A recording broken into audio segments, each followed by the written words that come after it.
At the beginning of the year, I set out a goal to make a video a month on my top 12 favourite games. After 2 videos that I'm very much still proud of, I completely gave up on the rest of that challenge. I'll save most of my explanation as to why that happened for the end of the video, but the main breakdown of that journey was in replaying the games I had previously loved. Because my opinions slightly changed replaying some titles, and I also realised I didn't want to replay some games. I liked the mental image I already had far too much.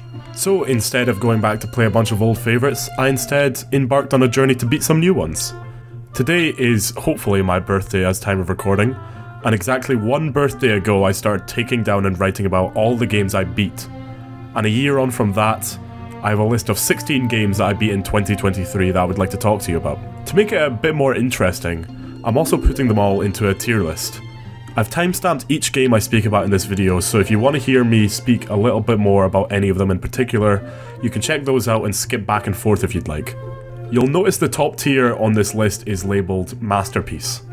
2 games this year stood out to me so much that they made it into a category of their own, so they'll be hidden in the timestamps for you to discover for yourself. At the end of the video, I'm going to speak about my year in 2023, and my plan for the channel in 2024, so stick around to hear a little bit about me. Now that the idea is out of the way, we can jump right into some good old tier listing. Now, I've not included any multiplayer games on this list because it would be hard for me to place those in my otherwise organised tiers. But I will quickly talk about the ones I played the most this year. Fortnite was quite fun when you could play the OG map. I'll be... Another day, another victory for the OGs! I also, to my own dismay, spent over 100 hours this year on Fall Guys, because I'm actually embarrassingly good at it to my own disappointment. It's one of the only battle royales that doesn't leave me in a sour mood every time I log off, so that's what made it so appealing for me, I reckon. Risk of Rain 2 once again brought me back for dozens more hours in 2023. It just has one of the best gameplay loops of any multiplayer or roguelike game, and was a game me and my mates always booted up if we didn't have anything else to play. A few more quickly. Bread and Fred, Your Only Move is Hustle, and Overcooked 2 all took up a lot of time this year, as well as a wee bit of online chess actually. Lethal Company also swooped in at the end of the year and made for some of the funniest moments of the whole year. Yeah. Holy shit, what the hell was that?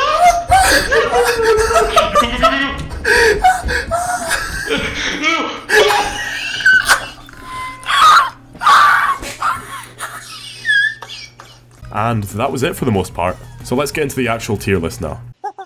The Joe Rogan Experience. I really want to get a video out on this one. Ape Out does some things with its gameplay and music that I've never seen done in a game before. It is such an angry game. You play as an ape trying to escape a top-down beat-em-up action game.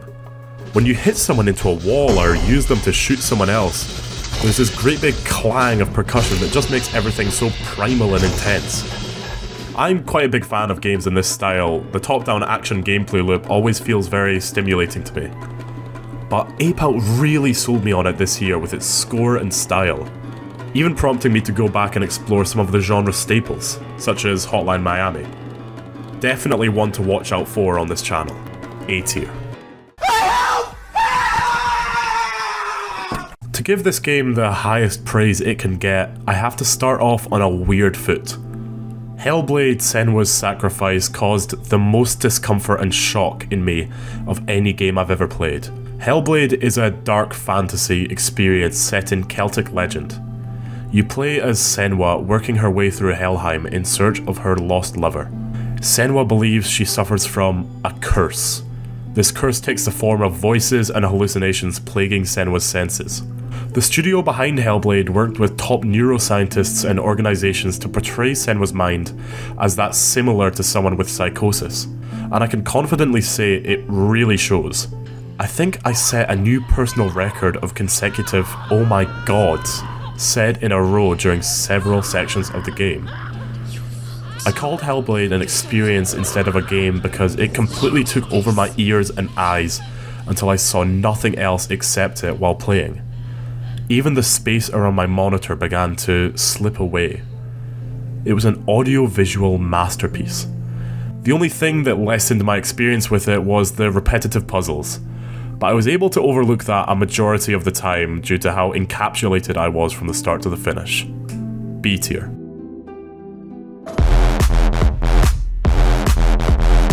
I've never played a game as brutally disciplined as Sifu is. I've definitely played harder games. I mean, it's not even in contention for the hardest game I played this year, which is why I describe it as genuinely brutal in its discipline and approach to difficulty.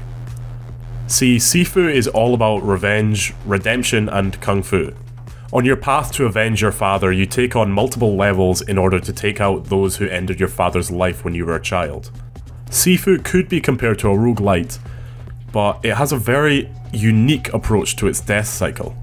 See, every time you're struck down by an enemy, you age. You're able to start again from exactly where you left off, just a tiny bit older. Each level you pass is passed at the age you were at the end of it, the next subsequent level starting off at that same age. At 75 you reach permadeath, being too old to continue, and thus having to go back to try and make it to that same spot at a younger age. This is where Sifu's difficulty comes in. Being told by a game in this way, no, you're not good enough, you need to go back and do better. If you reach the next level at too high of an age, there's a high chance you'll need to go back and replay previous levels to complete them at a younger age to make your chance of getting through much greater. I really like that challenge in itself, constantly forcing me to go back and get better before moving on. I mean, it took a lot of discipline and motivation to not just give up, but seeing the game all the way through with the skills I'd picked up throughout was genuinely satisfying. The 1v1 combat gameplay was also very fun and rewarding. Taking kung fu users out while parrying, dodging, using objects, and maneuvering through crowds of enemies was both thrilling and easy to pick up. However, it took some time and practice to master. Being one of the most unique and refreshing games I played this year, it's no wonder it ended up in my A tier. Stray was the first game I completed on PS5, and I had no idea how charmed I would be by it. What I thought was going to be a pretty simple game for cat lovers turned out to be filled with far more detail and care than lots of AAA games released the same year. The main appeal of Stray's gameplay is the interaction with its intricate world. Lots of things can be clicked on and react to player input. As well as this, the world and detail of Stray is something worthy of being talked about. Every single nook and cranny is oozing with things to see, and the set pieces and aesthetic is impressive in itself. It's fairly short, but that works to the game's benefit, in favour of short quality over long, drawn out and less detailed sections. The only thing that really stops Stray from being any higher for me is its gameplay.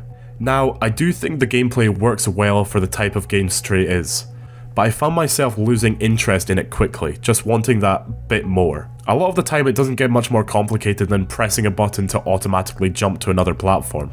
Even in its more action-based sections of the game, this gameplay loop doesn't have a lot of room to stretch its wings. But it was Stray's world design and attention to detail that kept bringing me back, so that's why it ended up in my B tier. You crash! How are you coming fast? Respirit's brilliant video shmovement in video games got me into movement shooters all over again after remembering how much fun rocket jumping in Team Fortress 2 is. So I picked up Ultrakill after seeing a lot of talk about it online. Forget no-nonsense action, this game doesn't even have the slightest idea what nonsense is. Every single button click and mouse movement can be optimized to ensure maximum fun is being had at all times. Ultrakill is like if Doom Eternal met an MLG montage. It's got all the polish of a AAA shooter, but the intricacy and love of an indie gem. Although my time with it was enjoyed in short intervals, I was never bored even when I was closing it. It just continued to push how fast I could take in information on screen. My favourite weapon is the one where you toss a coin up in the air and then shoot it with your pistol, the bullet ricocheting and causing critical damage when it connects with whoever stands in your path. Ultrakill isn't a breeze either, it's genuinely challenging, which I found extra rewarding upon mastery of its different elements. B tier.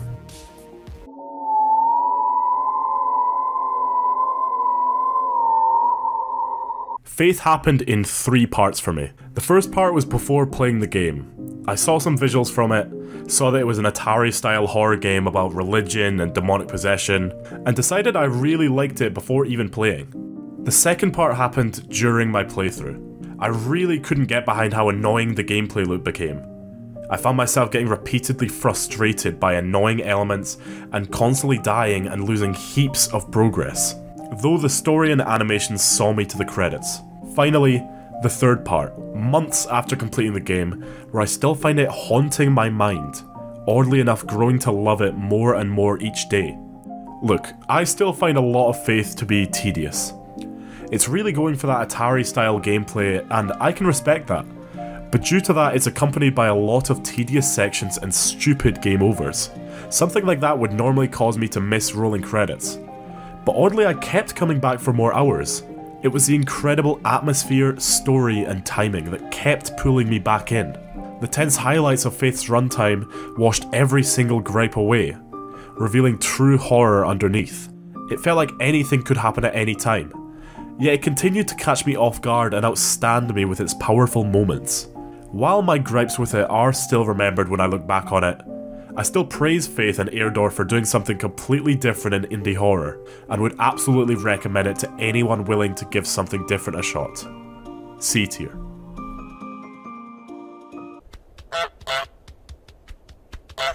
You play as a goose running around annoying people. I feel like only politicians and people who work at the post office could hate this game, but they both hate everything, so there's more to be enjoyed for the rest of us. I was once again endeared by a fully controllable anamorphic animal this year, but in contrast to Stray, I was only the hero of my own story in Untitled Goose Game. It's fun, man. It does a great job in making puzzles worthwhile and fun, always being creative and, more importantly, always having an exciting outcome. I've never been too in touch with puzzle games. I find it hard to see them through to completion. But in tandem with other elements, puzzles prove to be an easy way to keep me entertained, while other aspects tickle my brain. Only reason I'm not putting Untitled Goose Game any higher is because I don't really have much to say, and it didn't feel right bumping it up a tier when the other games above it did far more to appease me than simply having a honking goose kicking about. C tier.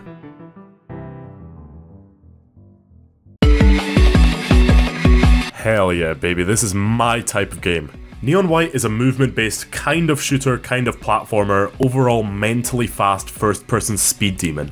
It takes a lot for me to go back to a game or a level once I've beaten it. Once I've said my piece with the game, I usually happen to not touch it again for a long time. I've said this to properly put into context how crazy it is to say, I went back to play Neon White's levels again dozens of times. It is so fun and rewarding to go back trying to beat each level even faster and more optimized. Neon White has been described as a speedrunning game, which I think is fairly accurate. Your goal is just to get through each level as fast as possible, gaining medals based on how fast you went. The irony of this is by trying to go as fast as possible through each level, you end up playing the game slower than ever by replaying and replaying to reach your potential. And I'm being genuinely serious. I never do this with games. Even when games rank how well I did, I just ignore it and keep going. Not with Neon White though. Neon White had a chokehold on me because there are constantly new mechanics to try out. You actually want to keep playing to get better and better. It's just so satisfying to see that timer go down, and more mechanics being involved as you play meant that the surprisingly long list of levels never got stale the more I played and replayed. I mean, you could probably spend about 20 hours in the first world just replaying those 10 or so levels, getting better and better. But there's so much more to explore in this.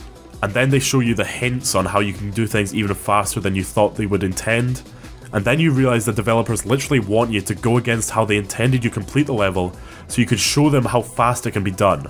Neon White could have been close to making it to my masterpiece tier if the story wasn't so ridiculously cringe. The plot's fine enough, but this anime-style writing is so ridiculously annoying that I skipped through most of it. My favourite comment I saw about it once was that Neon White is genius because they made the story so bad that you end up speedrunning that too. Thank you YouTube comments for that one. A tier. Gris was beautiful. It was visually stunning and the score just made the whole experience so poignant and tranquil. That being said, I didn't find the gameplay to be that eye-catching. You do a lot of slow walking, and if I'm being brutally honest, which I feel I need to do because I played so many good games this year, that did impact my experience with the game. However, I still took every step in Gris with a sense of discovery, and awe at just how good it looks. And it was especially charming as well. Little critters always held my attention, and there were plenty of puzzles and events that had me properly engrossed. I just could have had a bit more from the experience, I don't know. Still a good game though. C tier.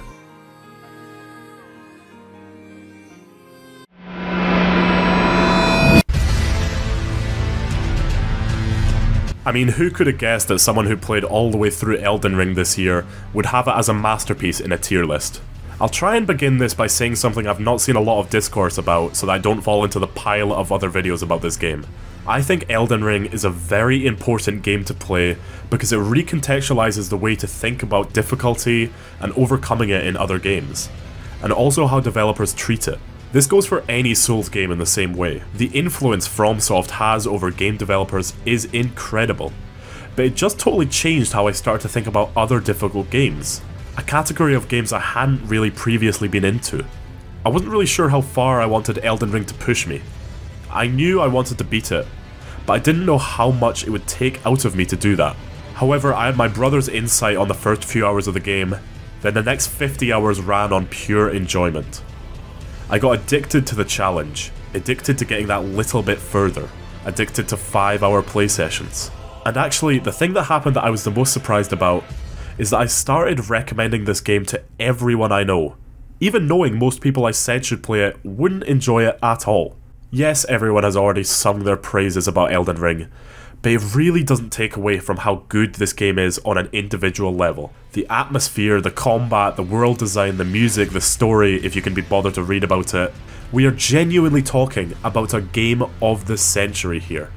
It's absolutely no wonder it ended up being a masterpiece. Yes, I played these back to back. Shadow of the Colossus wasn't one of my favourite games of the year just because I was told it was amazing by everyone online. No, this game genuinely took me on some journey in my little uni accommodation in 2023. It's weird because, if you strip down some core elements, Elden Ring and Colossus could be seen as similar experiences.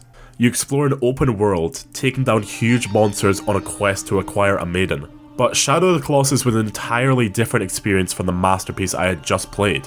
I didn't find any real challenge in it, and instead of constant action and exploration, I was instead met with quiet rides by horseback, taking in this desolate landscape. I've never been given more time to think in any other game, to settle in and experience it minute by minute just with my own thoughts. So much of Colossus just asks you to sit back and consider your journey and where it's going to take you. The little moments when you're not tackling huge colossi are everything. At one point I was swimming towards my next target and decided to look down, and a shiver went down my spine at the murky depths below me. I knew nothing was going to jump out at me, so it was a weird wee moment to find myself in, really properly getting intrigued by the world around me. I properly got involved with the game. Coming home from classes to start playing genuinely felt like I was going home to a different life. The game is visually breathtaking, and thematically so captivating that I didn't want it to end. Taking down huge wandering giants was also a treat that I never got bored of, and I loved how significant the game made these giants feel in comparison to you. Sometimes it genuinely felt like climbing a mountain to take one down. It really put the emphasis on how huge these things are. Yeah, everyone loves Shadow of the Colossus, but that doesn't take away from the fact that I still consider this game a masterpiece. The Messenger was good for the majority of it. I got a little distracted towards its middle and end and eventually fell out of it. The first 5 hours or so felt like they were putting something new in your face every 5 seconds. It's a retro-style 2D platformer with some extra goodness to differentiate it from others in the genre. Then it got to the point where you start flipping forwards and backwards in time to reach your goal, which is when I started to get a bit mellowed out of the core gameplay loop. I lost that urge to keep going. The main platforming and gameplay elements were still here, and I was pretty fond of them, but it didn't do quite enough for the game to get placed any higher for me. C tier. Aw, Lil Gator Game was cute. You run around a small island making friends and having your own imaginary adventure. There's so much content baked into this one that almost everything you can see can turn into a side quest at some point. I had loads of fun with this one as just a wee cutesy cozy game to get me through the end of the year and the exam season. I think the term cozy game gets tossed about far too much in the modern landscape. Not every game has to be cozy, and sometimes the term comes with the cost of compelling gameplay or story. But Lil Gator Game had the gameplay and story to boot, so I genuinely got so much enjoyment out of it. The simple by appearance ragdoll aesthetic, which I'm sure was a coding nightmare, leads into so many options for traversal and interaction. The story was also very fun, and later on had some genuinely compelling elements about coming of age and moving on. I don't know, this is just one that I don't want to see fall to the wayside. It's got way too much charm to be just labelled a cozy game. B tier. My speech was actually longer than this year's Call of Duty campaign. What? God of War is the last series I talk about in this video, even though it was the first game I played this year. I decided to have it last on this year's list because it was the first game I played this year. However, Ragnarok was the game I finished off the year with. Right after I beat God of War 2018, I tried to jump right into Ragnarok with the first game still fresh in my mind, but that was a surefire way to experience burnout, so I backlogged it until early December. When I played 2018, I recognized it as a good game. I recognized it as a great game, but I left disappointed. That's not because I think it's anything short of a fantastic experience, but because for me, it was a flawed masterpiece. I was completely and utterly enthralled by the story. However, there are some serious pacing problems strewn throughout the game's runtime. I found in practice that the seemingly simple objective of taking your wife's ashes to the highest point in the lands ends up leading to so many setbacks. I find all the characters in this game to be engaging, and I'm always eager to see character interactions, but the problem with having a simple objective and a diverse cast of characters is so often you're being distracted from what you're trying to do. And I don't mean distractions through gameplay, like going off to do a side quest or something like that. I mean entering cutscenes that lead to Kratos and Atreus being further from their goal. Now this might seem nitpicky to big fans of the game and like I didn't enjoy my time with the game, but I really did. There were just a few things that took it down from genuinely being in my A tier or even higher. I thought the combat was quite thought out and worked fairly well, however a lot of its development can be ignored by just spamming one button while dodging. I felt like there were no breaks throughout the whole journey, which was a major pacing problem. This is probably symbolic of the journey of Kratos, but for pacing it really started to catch up to me. I think God of War 2018 is a game that only comes about once a decade. I do think it is worthy of its Game of the Year win, but I saw glaring issues with it that I only wanted to see fixed, through a genuine liking of the characters and story. Oh no. I say when we're done. I'm not leaving till I see the real you. Get up! Ragnarok fixed everything. Firstly, the cast of characters is levels above that of the first game, even though it shares many of the same faces. That's because your objective is far broader and isn't set out from the very beginning. This leads to the moving parts being far more stimulating and interesting to delve into, whereas the different aspects of 2018's story were ultimately pushed out of importance by the relentlessness of the main quest. Secondly, having a hub like the tree the main cast resides in between questlines is so beneficial for the pacing. Just this tiny bit of downtime completely changed how the combat comes into play and how the progression plays out. It's something I didn't expect to see fixed going into Ragnarok. That's why I was so pleased when I realised they'd fixed a majority of the issues I'd had. The combat was something I didn't see needing majorly changed, but even still the small changes here work wonders for the flow of action. I found it much easier and much more fun to switch between weapons mid-fight, and there's just that tiny bit more variation in combat that I think the game was really looking for.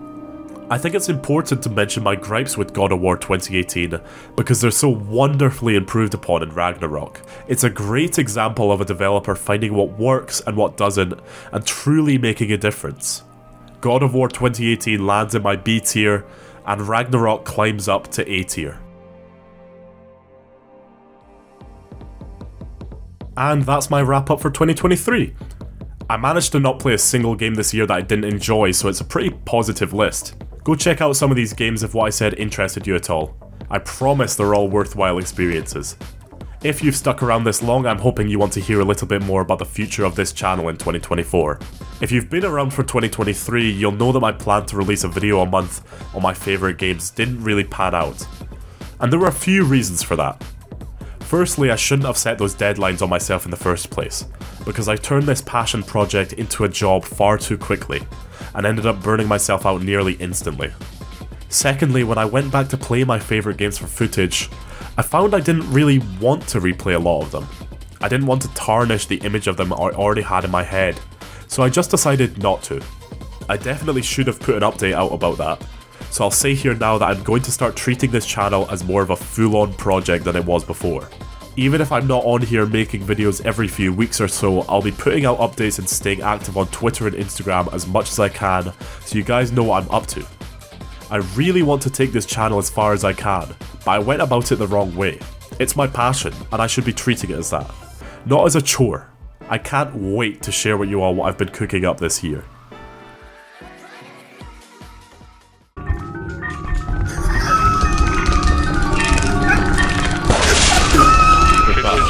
Fuck.